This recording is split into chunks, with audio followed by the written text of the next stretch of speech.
Welcome to Cartoonist Kayfabe. My name is Jim Rugg. I'm Ed Piskor. And some business before we dive into Al Columbia, Ed. Yeah, man. I'm serializing my Red Room comic at patreon.com/Ed Piskor, putting new pages out every Tuesday. As of this recording, the first issue is almost like completely available, and $3 gets you the whole archive, man. So hit that up, patreon.com/Ed Piskor. And my Kickstarter for Octobrion in 1976, the world's first blacklight comic book, is over, and now it's time to pre-order the book. If you missed the Kickstarter, you can get to the pre-orders through the Kickstarter page, or you can pre-order it through your local comic shops. That's Octobrion in 1976. And now, let's get into one of the more interesting cartoonists and artists that I have come across as a reader and as a fan.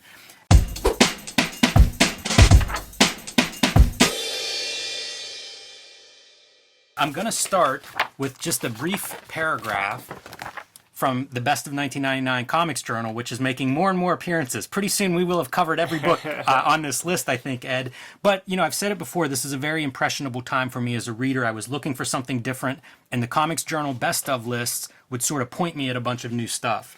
And so one of the pieces that stood out to me from, you know, like all the professionals listing stuff, and several people list this one Al Columbia story. I'm going to read this paragraph from Tom Spurgeon, the late comics reporter. And the trumpets they played by Al Columbia in Blab number 10. Despite its short story status, this was the comic I'll remember most from this past calendar year. Al's artwork here is gorgeous to the point where I'm not sure how he gets his effects anymore, how much is computer or how much he paints by hand. And the choice of using the Fleischer Studio characters and general look of those cartoons to depict the apocalypse is an effective one. Al's Armageddon is less an end of now than an end of all time, including our cumulative past and all its cultural dead ends and false starts. It was one of the few wows I experienced all year. Hell, Columbia. So, as I said, several other people list this story, and it's pretty impressive when a short story is pulled by several people for a best of the year list. And so I thought we would actually start a little out of chronological order with this short story because, again, this is how I first come to Al Columbia, and all these years later, it looks better than I remembered it, to be quite frankly. So, the trumpets they play, you can see even my copy of this, like the binding has even worn down from being looked at and read so many times. But, you know, I've talked about being raised as a Christian, and so this story is right out of the book of Revelations. This is the Christian end of times story, the apocalypse, the Armageddon. And so that's what you get here, a very faithful adaptation, even with the weird ideas of, like, goats that have multiple eyes. And as you start going through, you know, there are plagues that come down on humanity. There are wars that come down on humanity. All of that stuff is depicted in this comic very literally, and as Tom Spurgeon describes, using this like Fleischer Brothers kind of iconography and appearances. And I'm old enough that I would watch those cartoons. You know, like old Popeyes and Supermans were things that I would see as a little kid, and they had this weird darkness about them. You know, especially the black and white stuff. The edges of the screens would be dark. They were very scary to watch those cartoons, and I'm sure you can find them. You know, they're still around. You can probably find them on YouTube. But you look at them, and they're not at all what I think of as like brightly colored, cheerful cartoons of today, or even of my childhood, like Saturday morning cartoons. They have a real scary world that they're depicting, and so it's perfect for this kind of tone.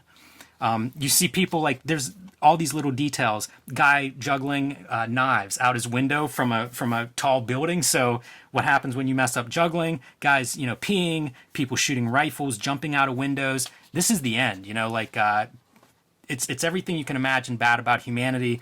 Little baby that shoots himself in the head, and we see the aftermath of that. Dark, dark times.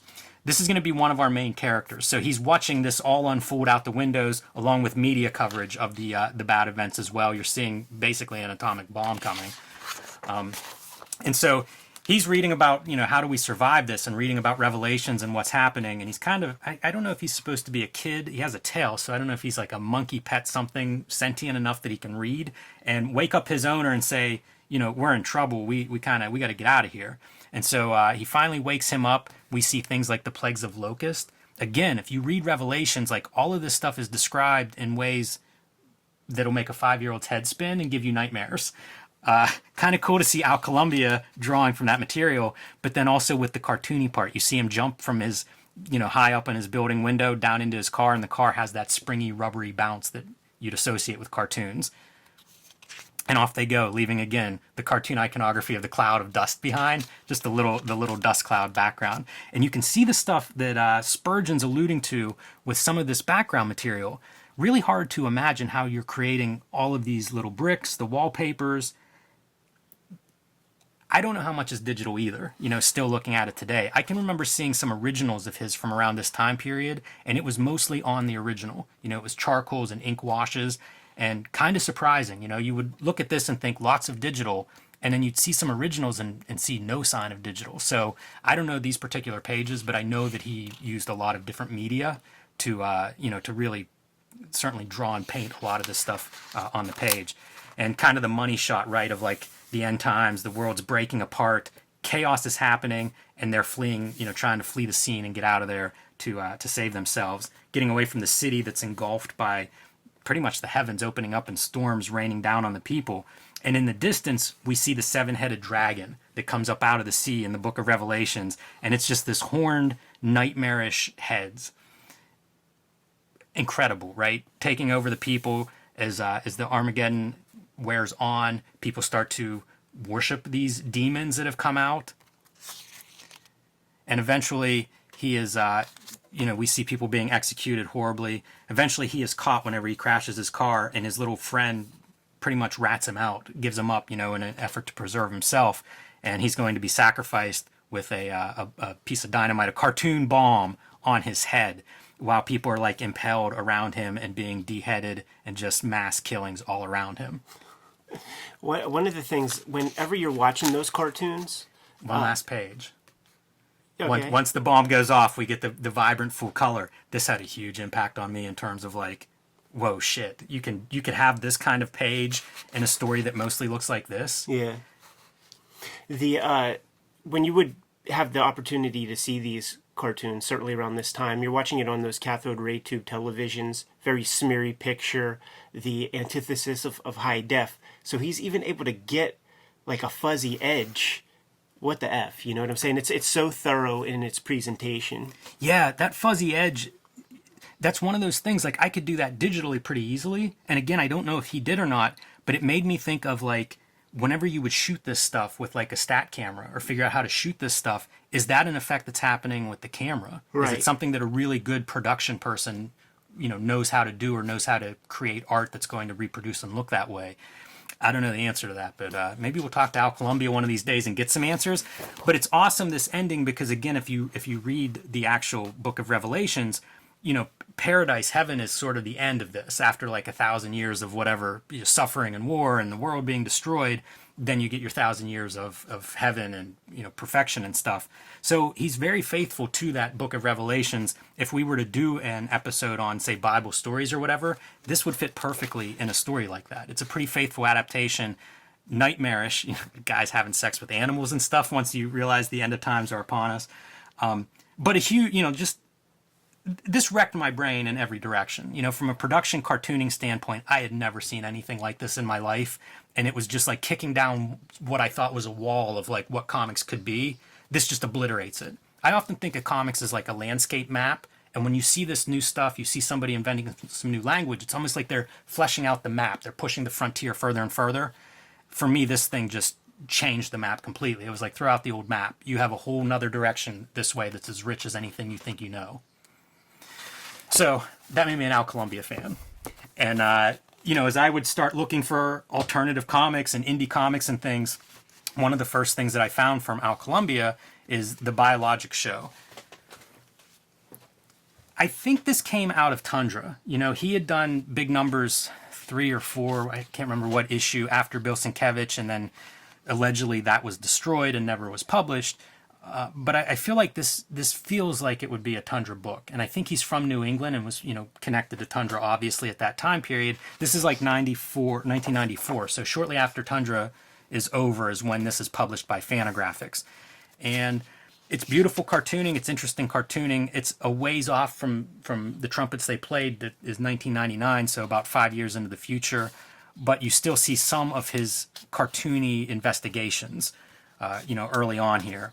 And I think the black and white stuff is pretty interesting. Some of the textures that he is creating too, because that's got to be masked and then like a flick of the ink effect for some of this stuff. So he's really kind of going for it. There are screen tones, visible in this stuff. He's doing almost like a negative thing where the drawing is all in black ink with a few white highlights. His ability to draw already, highly on display. Beautiful lettering. A lot of 9-panel grids. A lot of kind of a tight grid approach. And certainly the depiction of a nightmare world. This is issue number 0. Then issue number 1 is 1995. So, assume the next year or whatever. And some interesting layout choices in this one. We see things like this is, 16-panel grid. You're getting to see more of the textures that he is using in the Trumpets They Played story. You're starting to see that. I assume, that's probably charcoal or something that he's getting some stone and brick texture out of.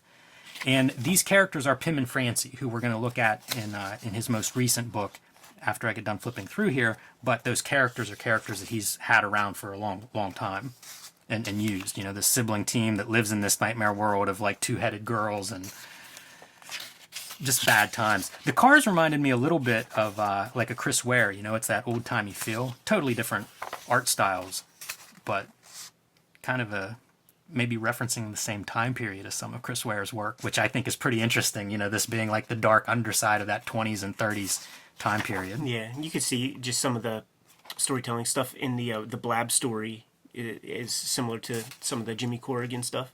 I thought some of this reminded me a little bit of some of the Chris Ware stuff, like the Quimby the Mouse, almost like an animation style repetition of panels. And then I was trying to figure out how's the timing work? Like when was that released versus when is this released? And, people talk and everybody's looking at the same stuff. 25-panel grid now. It really feels like that animation, almost a cell movement or something, but much heavier with the darkness and stuff. And then I think his face photocopied. Is that how you make a self-portrait if you're Al Columbia there? That's my interpretation. I could be wrong on what we're seeing at that point. He's done, lots of anthology work too, and I didn't dig all that stuff out. He had done a couple of pieces before this, like Godhead and I'm blanking on the other one's name. Again, it's kind of before he really gets to his mature period. But Pim and Francie is the other piece of his that speaks to me the most. And this came out, I think, in 2010, I'm going to say. It was right around the time of Aphrodisiac, is part of why I know it. And if you look closely at the cover, you're seeing almost artist edition-like reproduction. You can see pencil lines marking the edges of this. You can see tape, torn pages, smudges along the edges of the page. So that's the first piece that sticks out to me is like, well, that's pretty interesting. It's almost original art that we're looking at rather than some polished, finished piece. The story behind this, well, I should say it's Pim and Francie are these brother and sister who live in this animated nightmare world. And I think this is one of the better dream comics that I've ever read because it has that sense of illogic that dreams have. You see pieces of the world, certain motifs repeat and characters repeat, but there's not a linear natural model the way this flows. But the mythos behind this actual book, I believe, is that he had thrown out all this artwork, and Eric Reynolds, I believe, kind of pieced it back together. They have a long history. I think they may have been in a band together, Eric Reynolds being one of the publishers at Fantagraphics who published this book. But I believe they have a long friendship, and Reynolds kind of went through and was like, don't throw this out. Like, let's put this together. And some of it's torn up, which is interesting with the big numbers history. And some of it's incomplete. It's in this fragmented state, which contributes to me to that dream atmosphere. It's really hard to get that. I think a lot of the dream materials that I see, whether they're in movies, television, or in comics, they don't always capture that feeling. And to me, like my dreams at least, I'll have a couple of details that are kind of in focus, but maybe the setting's not clear, right. Or I don't see beyond those details. And I think he really captures that. And again, it just gets into this, more ink and kind of nightmarish imagery. And it just goes down this dark, bleak dreamscape, for lack of a better word. Like they have grandparents that show up that turn out to be murderers. You have animals that are, showing up in pieces that look like beloved pets or whatever, in some cases possibly at their hands that these animals are suffering. There aren't easy answers. And then whenever you get to these pieces that are like torn up and reconstructed, it just further adds to that sense of unease and what are we looking at here? You know, at this point, it's almost voyeuristic on top of everything else. You know, it's a nightmare. It's a dead cat with little cats around it, as if it's the parent has died, and now these babies are left to fend for themselves. And, you know, looking out into that bleak, dark world, it's kind of like those kids take on that baby quality. This is, you know, it's not a traditional comic. It's not, there are panel-to-panel sequences, but it's very much, you know, you can even squint your eyes and read the text that are in these word balloons.